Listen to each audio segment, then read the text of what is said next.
다들 한 번쯤은 해보셨죠? 현실은 눈 뜨자마자 출근 준비하느라 바쁘고 한 달 뼈 빠지게 일해서 받은 월급은 카드값이 빛의 속도로 스쳐 지나가는 게 우리네 인생이잖아요. 그런데 세상 어딘가에는 아무것도 안 하고 가만히 컴퓨터만 켜놨는데 자고 일어날 때마다 진짜로 돈이 복사되는 사람들이 있습니다. 바로 비트코인을 캐는 채굴자들 이야기예요. 아, 그거 순삭이 아니야? 아니면 나만 모르는 꿀통인가? 싶으셨을 거예요. 눈에 보이지도 않는 데이터 조각을 무슨 수학 문제를 풀어서 만든다는데 그게 대체 뭐길래 금이랑 똑같이 대접받으면서 하나에 수천만 원, 수억 원을 호가하는 걸까요? 비트코인이 대체 뭐길래 전 세계에서 나라 하나가 쓸 법한 전기를 밤낮 없이 써가며 저 난리를 피우는 걸까요? 오늘 저와 함께 이 수상하고도 경이로운 디지털 금광의 문을 아주 활짝 열어보겠습니다. 개미의 독학, 지금 바로 시작할게요. 우리가 비트코인을 제대로 이해하려면 일단 우리가 왜 금을 귀하게 여기는지 그 본질부터 파헤쳐 봐야 합니다. 여러분, 금이 왜 비쌀까요? 반짝거려서, 예뻐서. 물론 그것도 이유겠지만 진짜 이유는 따로 있어요. 바로 얻기가 더럽게 힘들기 때문입니다. 금을 하나 얻으려면 일단 어디에 금이 묻혀 있는지 찾아내는 탐사 과정부터 고난의 연속이에요. 운 좋게 금맥을 발견했다고 쳐요. 그 다음엔 어떻게 하나요? 수천 톤의 돌덩거리를 파내고 그 거대한 암석들을 잘게 부숴야 합니다. 그 안에서 아주 미세하게 섞여 있는 금입자를 골라내기 위해서 말이죠. 골라낸 광석을 수천도의 뜨거운 용광로에 넣고 녹여야 합니다. 불순물을 다 태워버리고 순수한 황금만 남기는 정련 과정이죠. 이 과정에서 엄청난 양의 석탄이나 석유 같은 에너지가 소비되고 수많은 사람의 피땀 어린 노동력이 들어갑니다. 즉, 우리가 보는 저 반짝이는 금 한 덩어리 안에는 이미 수천 시간의 노동과 엄청난 에너지가 물리적으로 응축되어 있는 셈이에요. 누구도 금을 공짜로 만들 수 없다는 이 물리적인 한계가 금의 가치를 부여하는 겁니다. 비트코인도 정확히 이 논리를 그대로 디지털 세상으로 옮겨왔어요. 사토시 나카모토라는 정체불명의 인물이 비트코인을 설계할 때 가장 머리 싸매고 고민했던 게 뭘까요? 바로 디지털 세상에서 어떻게 하면 공짜 복제를 막고 희소성을 유지할까 하는 점이었어요. 컴퓨터 파일은 마우스 오른쪽 버튼 클릭 한 번이면 똑같은 걸 수천 개, 수만 개 만들 수 있잖아요. 이런 복사가 가능한 데이터라면 절대로 돈이 될 수 없겠죠. 그래서 사토시는 비트코인의 가상적인 노동을 집어넣기로 했습니다. 그게 바로 우리가 오늘 공부할 채굴이라는 시스템이에요. 비트코인 세상에는 삽이나 곡괭이 대신 컴퓨터 연산 장치가 쓰입니다. 땅을 파는 대신 수학 문제를 풀죠. 하지만 여기서 한 가지 절대 오해하시면 안 되는 게 있어요. 흔히 수학 문제라고 하니까 무슨 미분 적분이나 엄청난 방정식을 푸는 천재적인 계산을 생각하시는데 전혀 그렇지 않습니다. 비트코인이 내는 문제는 사실 문제라고 부르기도 민망할 만큼 단순해요. 비유하자면 이런 겁니다. 아주 커다란 항아리 안에 숫자가 적힌 공이 수조가에 들어있는데 그 중에서 0으로 시작하는 특정한 공을 찾을 때까지 무한정 손을 집어넣어 공을 꺼내는 작업이에요. 이게 무슨 수학이냐고요? 맞아요. 이건 지능의 영역이 아니라 노가다의 영역입니다. 확률과의 싸움이죠. 컴퓨터는 1초에 수조 번씩 주사위를 던지면서 시스템이 요구하는 아주 희귀한 숫자가 나올 때까지 계속해서 연산값을 바꿔가며 대입해 봅니다. 어쩌다가 운 좋게 그 숫자를 딱 찾아내는 순간 드디어 새로운 비트코인 블록 하나가 탄생하고 그 행운의 주인공에게는 보상으로 비트코인이 지급되는 거죠. 자, 여기서 눈치채셨나요? 금을 캐기 위해 포클레인을 돌리고 용광로에 불을 지피는 것과 비트코인을 얻기 위해 수만 대의 컴퓨터를 돌리며 전기를 태우는 것은 구조적으로 완벽하게 동일합니다. 둘 다 가치 없는 에너지를 투입해서 희소한 자산으로 변환하는 과정이니까요. 결국 비트코인 채굴이란 건 디지털 공간에서 전기를 녹여 금을 재련하는 것과 같습니다. 그런데 왜 굳이 이런 비효율적인 짓을 해야 할까요? 그냥 은행처럼 서버 하나 두고 숫자만 바꿔주면 훨씬 편할 텐데 말이죠. 여기엔 우리가 상상하지 못한 아주 놀랍고 무서운 보안의 원리가 숨어 있습니다. 이 숫자의 정체가 대체 뭐길래 비트코인을 무적으로 만드는 걸까요? 그럼 이제 본격적으로 그놈의 수학 문제가 대체 뭔지 파헤쳐 볼까요? 사실 비트코인 채굴을 설명할 때 가장 많이 나오는 단어가 바로 해시 함수예요. 이름부터 벌써 머리가 아파오죠? 하지만 걱정 마세요. 아주 쉽게 설명해 드릴게요. 해시 함수는 일종의 디지털 가루 제조기라고 생각하면 됩니다. 여러분이 어떤 데이터를 이 기계에 집어넣든 기계은 그걸 잘게 부수고 섞어서 항상 일정한 길이의 외계어 같은 숫자로 뱉어내거든요. 예를 들어 제가 사과라는 단어를 넣으면 A1, B2라는 결과가 나온다고 쳐요. 그런데 여기서 사과가 아니라 사관이라고 딱 한 글자만 바꿔도 결과값은 전혀 딴판인 CHOX 파일로 변해버립니다. 이게 해시 함수의 핵심이에요. 입력값이 아주 조금만 달라져도 결과값은 완전히 뒤집힌다는 거죠. 게다가 더 무서운 건 결과값인 세교객 파일만 보고는 원래 넣었던 단어가 사관이었다는 걸 절대 알아낼 수 없다는 거예요. 한마디로 들어가는 문은 있는데 나오는 문은 없는 일방통행 구조인 셈이죠. 비트코인 시스템은 바로 이 성질을 이용해서 채굴자들에게 퀴즈를 냅니다. 자, 여기 전 세계 사람들이 거래한 내역들이 담긴 블록이 있어. 너희는 이 블록에다가 논스라고 불리는 아무 숫자나 하나를 덧붙여서 해시 기계에 넣어봐. 그랬을 때 결과값이 000으로 시작하는 숫자가 나오면 네가 이기는 거야 라고 말이죠. 채굴자들은 이제부터 미친 듯이 숫자를 대입하기 시작합니다. 1을 넣어보고 아니네, 2를 넣어보고 이것도 아니네 하면서 말이죠. 종이 한두 개 붙는 건 금방 찾을 수도 있겠지만 0이 10개, 20개 붙어야 한다면 이야기가 달라집니다. 이건 논리적으로 풀 수 있는 문제가 아니에요. 그냥 전 세계 채굴기들이 1초에 수경 번씩 숫자를 때려 넣으며 우연히 정답이 걸리길 기도하는 수밖에 없습니다. 이게 바로 비트코인 채굴의 민낯이에요. 세련된 수학적 풀이가 아니라 무식할 정도로 정직한 반복 노동인 거죠. 그런데 왜 이런 무식한 짓을 시키는 걸까요? 바로 보안 때문입니다. 만약 누군가 과거의 거래 내역을 슬쩍 조작하고 싶다고 가정해 볼게요. 내가 100비트코인을 썼는데 안 쓴 것처럼 바꾸고 싶은 거죠. 그럼 그 조작된 데이터를 해시기기에 넣는 순간 결과값이 완전히 바뀌어 버리겠죠? 그럼 그 뒤에 연결된 모든 블록의 해시값도 도미노처럼 무너집니다. 이 조작을 들키지 않으려면 조작한 시점부터 지금까지 쌓인 모든 블록의 수학 문제를 다시 다 풀어야 해요. 그것도 전 세계 정직한 채굴자들이 쏟아붓는 연산 속도보다 더 빠르게 말이죠. 이건 사실상 불가능에 가깝습니다. 결국 채굴자들이 태우는 그 엄청난 양의 전기는 단순히 코인을 찍어내기 위한 비용이 아니에요. 비트코인이라는 거대한 장부를 아무도 수정할 수 없게 만드는 철갑 갑옷을 입히는 과정인 겁니다. 우리가 금을 보관하기 위해 은행 금고를 만들고 무장 경비원을 세우는데 돈을 쓰는 것처럼 비트코인은 전기를 태워서 그 보안을 유지하는 거예요. 재미있는 건 이 채굴 난이도가 고정되어 있지 않다는 사실입니다. 여러분, 금값이 오르면 어떻게 되나요? 전 세계 사람들이 너도 나도 곡괭이 들고 산으로 가겠죠? 그럼 금 공급량이 폭발할까요? 다행히 금은 땅속 깊이 숨겨져 있어서 사람이 늘어난다고 금방 다 캘 수 있는 게 아닙니다. 비트코인도 이걸 기가 막히게 흉내냈어요. 만약 비트코인 가격이 올라서 채굴 성능이 좋은 최신형 기계들이 대거 투입되면 원래 10분 걸리던 문제가 5분 만에 풀릴 수도 있잖아요. 그럼 비트코인이 너무 빨리 시중에 풀리겠죠. 이때 비트코인 시스템은 스스로 난이도를 확 올려버립니다. 옴수원으로 시작하는 걸 찾으라고 했다가 이제부터는 공전전으로 시작하는 걸 찾아! 라고 문제를 더 어렵게 바꾸는 거예요. 반대로 채굴자들이 수익이 안 나서 기계를 끄고 떠나면 난이도를 다시 낮춰줍니다. 누가 시키지도 않았는데 2주마다 한 번씩 자동으로 난이도를 조절해서 전 세계 어떤 난리가 나도 평균 10분에 한 번씩만 비트코인이 세상에 나오게 설계되어 있습니다. 중앙은행 총재도 필요 없고 투표도 필요 없어요. 오로지 수학과 코드만으로 이 정교한 공급량을 조절하는 거죠. 정말 소름 돋지 않나요? 하지만 여기서 이런 의문이 들 수 있어요. 아니, 아무리 그래도 그렇지 전기를 이렇게 많이 쓰는 게 말이 되나? 환경 파괴 아니야? 혹은 채굴기가 좋아지면 나중엔 진짜로 순식간에 다 캐버리는 거 아냐? 하는 걱정들 말이죠. 사실 이 질문 속에 비트코인의 진짜 가치와 미래가 숨겨져 있습니다. 이제 본격적으로 장비 이야기를 좀 해볼까요? 사실 비트코인 채굴의 역사는 인간의 탐욕이 얼마나 무서운 기술 발전을 가져오는지 보여주는 아주 노골적인 사례거든요. 처음 사토시 나카모토가 비트코인을 세상에 내놨을 때만 해도 채굴은 정말 낭만 그 자체였습니다. 여러분, 집에 있는 평범한 노트북이나 데스크톱 컴퓨터로도 충분히 비트코인을 캘 수 있었거든요. 그냥 프로그램 하나 띄워놓고 자고 일어나면 코인이 몇십 개씩 들어와 있던 그런 시절이 있었죠. 하지만 돈 냄새를 맡은 사람들이 몰려들면서 이 판은 순식간에 군비 경쟁의 장으로 변해버립니다. 처음에는 CPU로 캐다가 누군가 머리를 굴린 거예요. 잠깐, CPU는 이것저것 다 잘하는 범용 일꾼인데 해시 연산처럼 단순 무식한 반복 작업은 그래픽카드인 GPU가 훨씬 잘하지 않나? 라고 말이죠. 이 발견이 터지자마자 전 세계 게이머들은 눈물을 흘려야 했습니다. 채굴자들이 시장에 나온 그래픽카드를 닥치는 대로 싹쓸이하기 시작했거든요. 이때부터 채굴은 더 이상 개인의 취미가 아니라 본격적인 산업의 영역으로 넘어가게 됩니다. 여기서 끝났을까요? 천만의 말씀입니다. 인간의 욕심은 끝이 없잖아요. 이제는 아예 비트코인 채굴 딱 하나나 하려고 태어난 전용 기계가 등장합니다. 그게 바로 에이직이라고 불리는 주문형 반도체예요.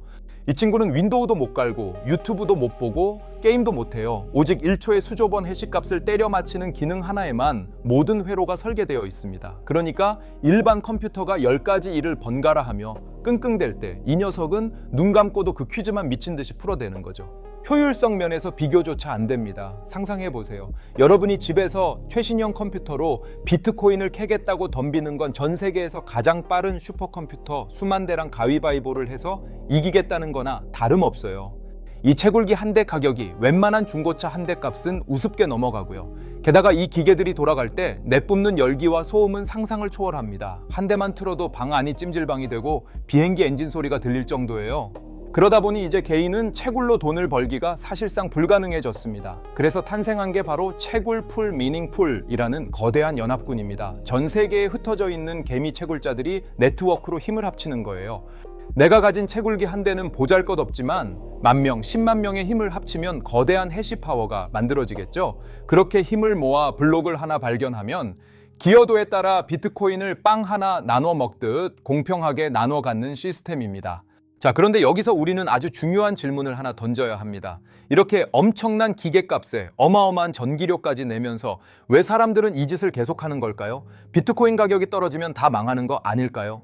실제로 비트코인 하락장이 오면 채굴기가 고철값에 쏟아져 나오기도 합니다. 하지만 놀랍게도 비트코인 네트워크는 단 한 번도 멈춘 적이 없어요. 이유는 단순합니다. 비트코인 채굴은 단순한 도박이 아니라 아주 정교한 경제 게임이기 때문이에요. 채굴자들은 비트코인의 가격, 전기 요금, 장비의 효율성, 그리고 경쟁자들의 해시파워를 실시간으로 계산하며 이 거대한 게임에 참여합니다. 그리고 이 게임의 규칙은 수학적으로 아주 단단하게 고정되어 있죠. 아까 제가 비트코인은 총 발행량이 정해져 있다고 했잖아요. 2100만 개가 다 캐지고 나면 더 이상 보상으로 줄 비트코인이 없을 텐데 그럼 채굴자들은 기계를 다 꺼버릴 테고 보안을 지켜줄 사람이 없으니 비트코인은 망하는 거 아닐까 하는 걱정 말이에요. 이 질문은 비트코인의 생존과 직결된 아주 핵심적인 포인트입니다. 사실 사토시 나카모토는 여기까지 다 계산을 해뒀거든요. 자, 이제 비트코인 생태계에서 가장 공포스러우면서도 가장 가슴 뛰게 만드는 단어, 바로 반감기 이야기를 해볼게요. 여러분, 세상에 어떤 화폐가 시간이 흐를수록 발행량이 절반으로 뚝 떨어진다는 규칙을 가지고 있을까요? 한국은행이 내일부터 10,000원짜리 지폐를 절반만 찍겠다고 선언하면 난리가 나겠죠? 그런데 비트코인은 이 말도 안 되는 일이 대략 4년마다 한 번씩 꼬박꼬박 일어납니다. 처음 비트코인이 세상에 나왔을 때 블록 하나를 캘 때마다 주는 보상이 무려 50비트코인이었어요. 그때 캤으면 지금쯤 강남 빌딩 몇 채는 샀겠죠? 그런데 4년 뒤에 25개로 줄더니 또 4년 뒤엔 12.5개, 그 다음엔 6.25개 이런 식으로 보상이 반으로 계속 깎입니다. 이걸 보고 사람들은 보상이 줄어들면 채굴자들이 다 도망가는 거 아니야? 기계 돌려봐야 전기세도 안 나오겠는데? 라고 걱정합니다. 하지만 시장의 반응은 정반대였어요. 공급이 절반으로 줄어드는데 수요가 그대로거나 늘어난다면 당연히 가격이 폭등하겠죠. 실제로 역사적인 반감기 때마다 비트코인 가격은 미친 듯이 치솟았습니다. 채굴자 입장에서는 받는 코인 개수는 줄었지만 코인 하나당 가치가 그 이상으로 뛰어버리니 오히려 수익이 더 좋아지는 기현상이 벌어진 거예요. 이건 마치 금광에서 금을 캐는데 갑자기 금맥이 좁아지는 대신 금의 순도가 수천 배 높아지는 것과 같은 마법 같은 일이죠. 그런데 여기서 진짜 소름 돋는 포인트가 하나 더 있습니다. 아까 제가 던졌던 질문 기억하시나요? 2100만 개가 다 캐지면 보상이 0이 될 텐데 그때는 누가 비트코인을 지키냐는 그 질문 말이에요. 사토시 나카모토는 이 질문에 대한 답을 이미 대본에 써놨습니다. 바로 수수료입니다. 우리가 비트코인을 누군가에게 보낼 때 아주 소량의 수수료를 내잖아요. 지금은 채굴자들이 블록 보상으로 먹고 살지만 시간이 흘러 보상이 줄어들수록 이 수수료의 비중이 점점 커지게 설계되어 있습니다. 결국 먼 미래에는 새로 찍어내는 코인이 없어도 전 세계에서 일어나는 수많은 비트코인 거래 수수료만으로도 채굴자들이 기계를 돌릴 충분한 동기를 갖게 된다는 거죠. 비트코인 네트워크는 스스로 에너지를 공급받고 유지되는 거대한 유기체처럼 설계된 셈이에요. 하지만 이 대목에서 불편한 진실을 하나 마주해야 합니다. 바로 전기 문제입니다. 비트코인 채굴이 환경을 파괴한다는 뉴스 한 번쯤 보셨죠? 비트코인 네트워크가 쓰는 전기가 아르헨티나 한 국가의 전력 소비량과 맞먹는다는 자극적인 헤드라인들 말이에요. 언뜻 들으면 비트코인이 지구의 원수처럼 느껴지기도 합니다. 하지만 이건 동전의 한쪽 면만 본 이야기예요. 사실 비트코인 채굴자들은 전 세계에서 가장 저렴한 전기를 찾아다니는 하이에나 같은 존재들입니다. 전기료가 비싸면 채굴 수익이 안 나니까요. 그래서 이들이 주로 정착하는 곳이 어디냐? 바로 전기가 남아도는 곳입니다. 예를 들어 중국의 수력발전소 근처나 아이슬란드의 지열발전소 같은 곳이죠.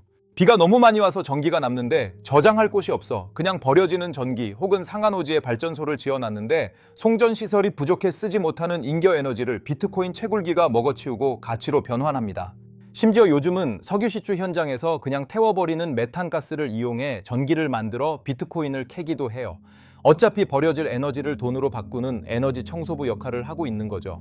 비트코인은 전기를 낭비하는 괴물이 아니라 오히려 전 세계의 에너지 효율을 극대화하는 촉매제가 될 수도 있다는 시각이 나오는 이유입니다. 자, 여기까지 들으니 비트코인 채굴이 단순한 컴퓨터 게임이 아니라는 게 확 느껴지시죠?